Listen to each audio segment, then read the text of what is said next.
What's up, y'all? My name is Joriah and I'm a composer most known for Little Miss Perfect by Taylor Louderman. This song has opened so many doors for me personally as well as in the industry, and I'm very thankful for the experience that Little Miss Perfect has given me.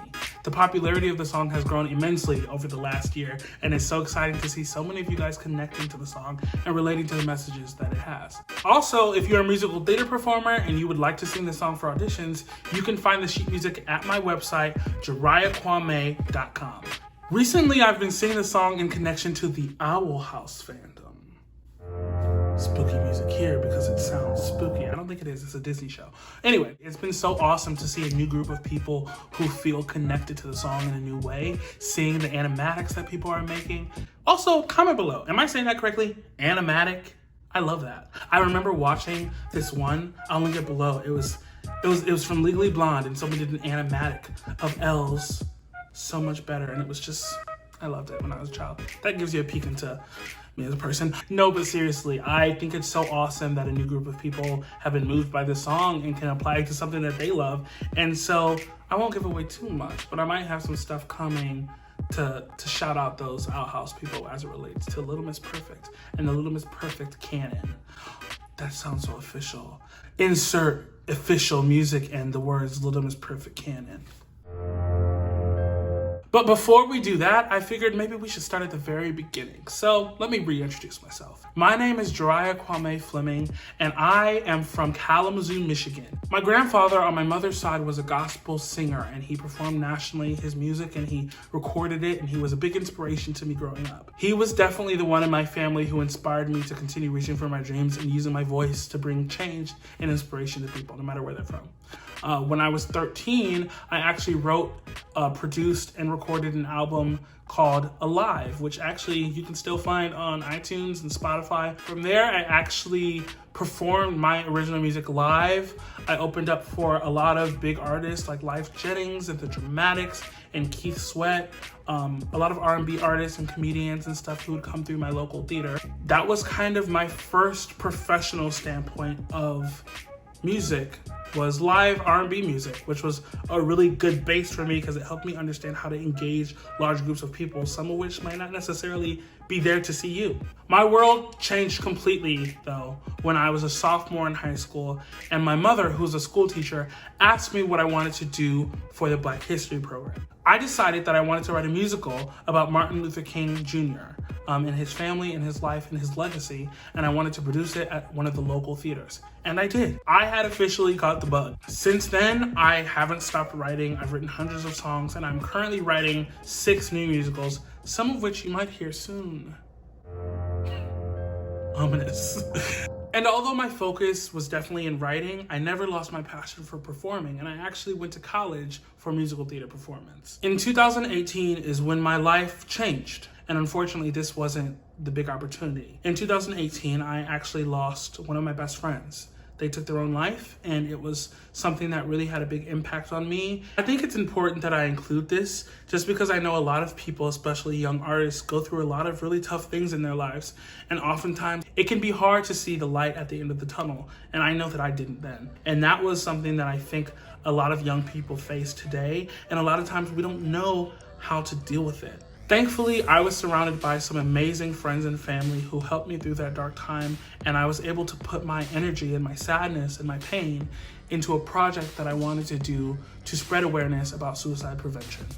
Enter Tapes a Song Cycle. I decided to create a charity piece that would be an homage to 13 Reasons Why by Jay Asher. And although the Netflix show was controversial, I remember reading the original novel when I was younger and being moved by how overtly the topic was discussed. I think that suicide is something that we don't want to talk about, we're afraid of. Trust me, I am as well.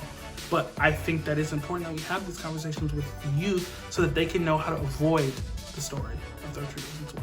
Let's not get ahead of ourselves here. Let's start at the beginning of Little Miss Perfect. On January 7th, a classmate of mine and a dear friend, Kobe Brown, tagged me in a playbill post on Facebook. I saw that Taylor Louderman, Tony nominee, who is best known for playing Wendy in Peter Pan Live, Campbell and Bring It On, the musical, and most recently and most famously, Regina George and Mean Girls, the musical. At the time, all I knew was that Taylor Lautner was looking for new songs to sing, and that the winners of this competition that she was hosting called Write Out Loud would have their song recorded at Ghostlight Records and distributed on an album. I definitely thought it was a long shot. I'd be lying if I said that I was like, period, send, Little Miss Perfect, straight hair, straight in the room where it happens with this song. Like, no. That was definitely the moment where I was able to shake myself out of the place that I was in and say, you can do this. You can win. You could win. If you don't submit, you'll never know. So I decided that I was going to submit for Write Out Loud.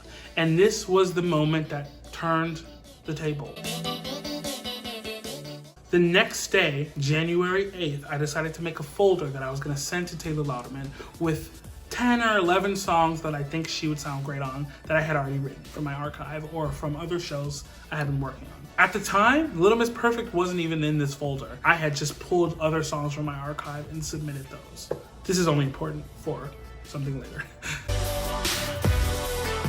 On January 11th, I actually went to a practice room on my campus and in about 45 minutes laid down a song that actually was kind of in my archive before, but I reworked it to be a part of Tapes of Song Cycle, and I wanted it to be a love letter to all the kids out there who feel like they have to be someone that they're not.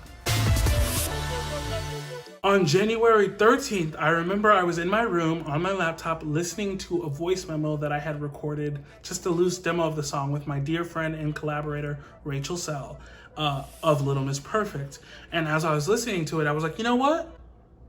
Low key, I think Taylor would sound amazing on this. There's no harm in just submitting it. If she won't see it, then she won't see it. But chances are she hasn't gotten to my folder yet. I remember specifically dragging the file from my computer into the folder, and it was not a big deal. I was just kind of like, whatever's gonna happen is gonna happen. So I just kind of moved on. So now there's actually a 2-month gap in the timeline. So I actually didn't hear back for another 2 months after that. This is another important part. We as artists oftentimes talk ourselves out of opportunities because we don't think that we're good enough and we're insecure, and we project that onto our realities. Saying things like, I'm never gonna get it. There's no way I'm gonna get it. I wish I could just know now that I wasn't gonna get it. Believe me, I said that in those 2 months. A lot. But sure enough, on the evening of March 11th, while I was hanging out with my parents, I got an email from Taylor Lautner herself. It was the first moment where it felt like everything my whole life I had worked towards was finally being recognized at a big level. And I could just feel that this was the beginning of hopefully something amazing for me. So then it was official. Little Miss Perfect was going to be on the Write Out Loud EP. I was one of the 5 songwriters chosen, and we were about to be on an album with a Tony nominee. It was crazy. So on May 14th, I flew to New York to rehearse with Taylor Lautner, and I actually got to coach her on the song and go over some arrangement things with her and Ben, who were arranging this whole thing. Shout out to them. While I was in the city for the rehearsal, I also got to check out Mean Girls, the musical starring Taylor Lautner as Regina George. The show was a lot of fun, and I also got to go backstage, and it was just perfection. Then, months later, on September 19th, the song was released. It was on Playbill.com, it was posted on YouTube on the Write Out Loud channel, Taylor posted it on her Instagram, and also I posted the tapes version here on YouTube. The immediate response was so telling as to how this experience was gonna go. People were so supportive and already were expressing how much connection they felt to the song. We were basically about to live every MT kid's dream because we were going to have a concert at 54 Below of our original songs featuring Broadway talent. So on September 24th, I actually flew to New York and was just hanging out in the city. I got to see Waitress the musical for the first time, which, I mean, sugar, butter, Jordan Spark. The experience was super amazing because after the show, I staged Jordan and got to meet Jordan Sparks. But then I met Natasha Yvette Williams, who was playing Becky at the time. She asked me to be in her I Didn't Plan It moment of the day, which is where she has someone from the audience sing a bit of a song from the show, and it was me. And I was already on cloud 9 because I was there for my 54 concert, and it was just like a dream come true. I felt like my fairy godmother of Waitress had arrived and been like, child. And then to make things even more magical, she actually was like, wait, you're performing at 54 Below tomorrow night? I'm performing at 54 Below tomorrow night. And so she invited me to come on stage with her and do the I Didn't Plan It moment that I did on stage with her at 54 Below. So this was the perfect precursor to the most amazing night of my life. This was the day that I had anticipated. Honestly, since I was a kid, being in the room, being in 54 Below with the other songwriters, all these amazing stars who were there, it was bizarre. Actually, Izzy McCalla from The Prom actually sang Little Miss Perfect at this event. The Write Out Loud album was finally distributed on all streaming platforms.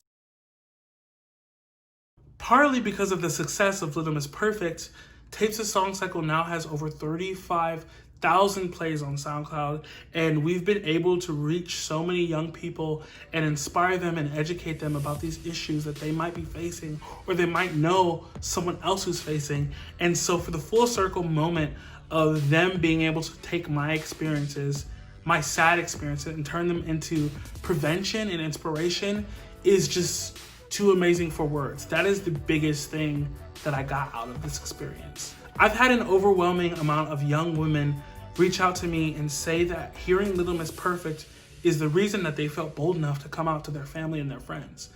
That was the most mind-blowing experience for me, realizing that this one moment that I created in a practice room months prior was going to have an impact on all these people to come. I also made a video while I was in Ripley Greer Studios of me breaking down the song and explaining how I came up with the lyrics and the music and just wrote the song in general.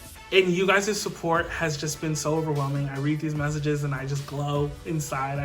I think it's so cool that you guys think it's cool that I'm, what, a nerd. There have been thousands of videos, both on TikTok and YouTube and Instagram, of people covering the song, doing the little, lip sync vibes to the song, which I'm into. I'm so into TikTok. I need help. Seriously, I watch TikToks too much. And a lot of you guys have been saying that you can't wait to see what comes next. What's next for me? What's the next song that I'm gonna write? And this is where I tell you, hit that subscribe button, because this coming year is gonna be crazy. I have so many exciting things planned for this channel, for my music, for my projects, for the Little Miss Perfect canon. I just want to wrap this up with a few words for you guys. It's so important that we all live our lives being the most true and authentic forms of ourselves. You can be perfect without being Little Miss Perfect. And I think that was the lesson that I hope stuck. So hopefully you guys had a good time watching this video and learned a little bit about me. Now, I think I need to learn a little bit more about you guys. If you don't have a favorite musical, you can tell me a fun fact. If you have a favorite musical, say your favorite musical below. You can follow me on Instagram at Joriah Kwame. And if you want more information about me and the works that I have created, you can go to my website, JoriahKwame.com. Period. Thank you guys for checking out this video, and I guess I'll see you in the next one. Bye.